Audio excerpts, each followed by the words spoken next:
తిరుమలలో VIP break దర్శనాల టికెట్ల జారీ మళ్లింపు పునః ప్రారంభమైంది. గత నెల నుంచి ఎన్నికల కోడ్ నేపథ్యంలో వీఐపీ బ్రేక్ దర్శనాల టికెట్ల జారీని టీటీడీ నిలిపివేసింది. ఏపీలో ఎన్నికల పూర్తవడంతో టికెట్ల జారీకి ఈసీ అనుమతి ఇచ్చింది. దీంతో టీటీడీ అధికారులు టికెట్ల జారీ ప్రక్రియను ప్రారంభించారు.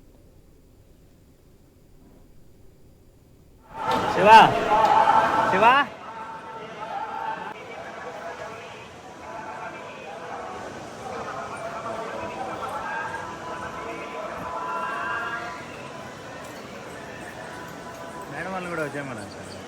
మేడం వాళ్ళు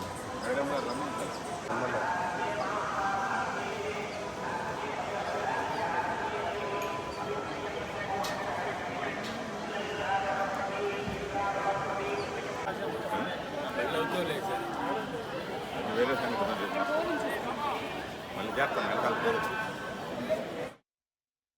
తిరుమలలో వీఐపీ బ్రేక్ దర్శనాల టికెట్ల జారీ మళ్లింపు పునః ప్రారంభమైంది. గత నెల నుంచి ఎన్నికల కోడ్ నేపథ్యంలో వీఐపీ బ్రేక్ దర్శనాల టికెట్ల జారీని టీటీడీ నిలిపివేసింది. ఏపీలో ఎన్నికలు పూర్తవడంతో టికెట్ల జారీకి ఈసీ అనుమతి ఇచ్చింది. దీంతో టీటీడీ అధికారులు టికెట్ల జారీ ప్రక్రియను ప్రారంభించారు.